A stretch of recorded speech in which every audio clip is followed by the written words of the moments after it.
Saudara yang kasih dalam Tuhan, kita bersyukur atas kemurahan dan kebaikan Tuhan. Kita diberi kesempatan untuk kita datang untuk mendengarkan firman Tuhan. Firman Tuhan hari ini akan mengajar kita bagaimana untuk melihat hari esok.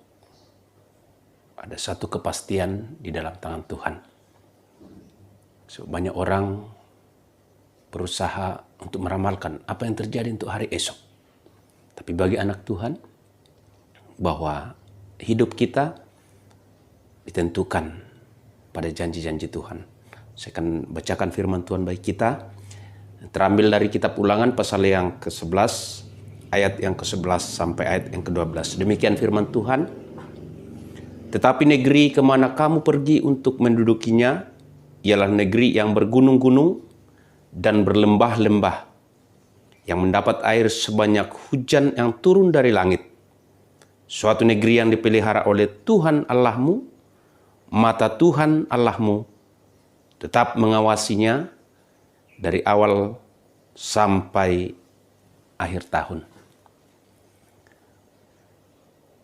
Bapak Ibu Saudara yang kasih dalam Tuhan, janji Tuhan bagi setiap orang percaya bahwa Tuhan berjanji akan memelihara umatnya dari awal tahun sampai akhir tahun.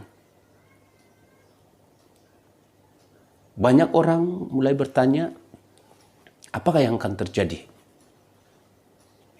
hari esok?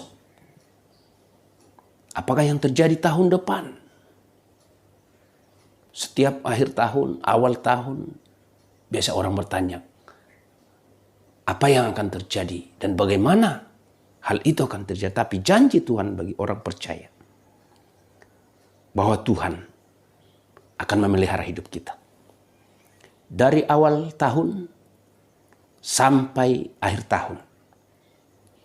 Sebab di sana dikatakan, tetapi negeri kemana kamu pergi mendudukinya. Firman Tuhan ini pertama diberikan kepada orang Israel. Bagaimana mereka harus memasuki negeri Kanaan. Tanah perjanjian yang diberikan kepada Abraham, kepada Ishak, kepada Yakub, dan kepada Israel. Maka janji yang sama juga diberikan bagi setiap orang beriman. Setiap orang percaya kepada Yesus.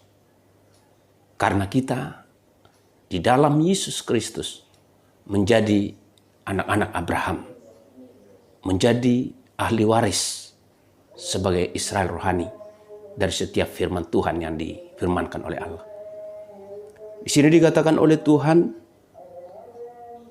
negeri itu adalah bergunung-gunung dan berlembah-lembah, yang mendapat air sebanyak hujan yang turun dari langit. Ini dibedakan sangat berbeda dengan ketika mereka di Mesir. Karena mereka, orang-orang Mesir, orang-orang Israel ketika di Mesir, mereka hidup dari pengairan, dari irigasi sepanjang sungai Nil, yang harus diairi, yang harus disiram, sehingga tumbuh-tumbuhan yang mereka tanam bisa hidup dan menghasilkan. Tapi berbeda dengan negeri yang di tanah Kanaan, negeri yang berbukit, bergunung-gunung, maka air akan mengalir sepanjang tahun, sepanjang bulan, sepanjang minggu, dan sepanjang hari. Sehingga apapun yang mereka kerjakan, dibuat Tuhan berhasil.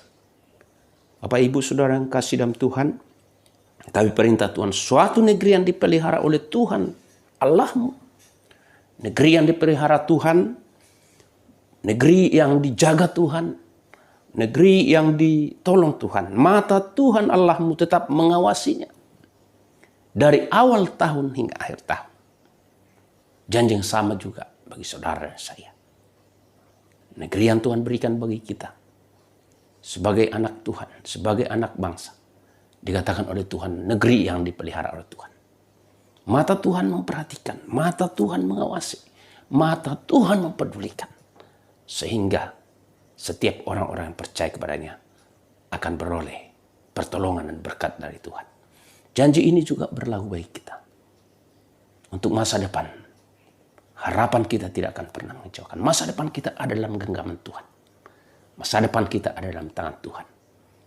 Asal kita percaya, asal kita hidup sesuai dengan perintah Tuhan. Di sana dikatakan Tuhan di ayat 13, jika engkau dengan sungguh-sungguh mendengarkan perintah yang kusampaikan padamu hari ini, sehingga engkau mengasihi Tuhan Allahmu dan beribadah kepadanya segenap hatimu dan segenap jiwamu, maka Tuhan akan memberikan hujan untuk tanahmu pada masanya, hujan awal dan hujan akhir, sehingga engkau dapat mengumpulkan gandummu, anggurmu, dan minyakmu. Dan dia akan memberi rumput di padangmu untuk hewanmu, sehingga engkau dapat makan dan menjadi kenyang. Inilah janji Tuhan. Janji yang manis, janji yang indah. Apabila kita sungguh-sungguh beribadah kepada Tuhan, mengasihi Tuhan dengan segenap hati, mengasihi Tuhan dengan segenap jiwa, mengasihi Tuhan dengan segenap akal budi kita, melakukan perintah Tuhan, hidup di dalam Tuhan, maka janji itu menjadi bagian saudara dan saya. Janji itu menjadi bagian kita. Mata Tuhan, pandangan Tuhan, perhatian Tuhan tertuju kepada kita. Sehingga kita menjadi orang-orang yang diberkati, orang yang ditolong, orang yang dijaga, orang yang dipelihara Tuhan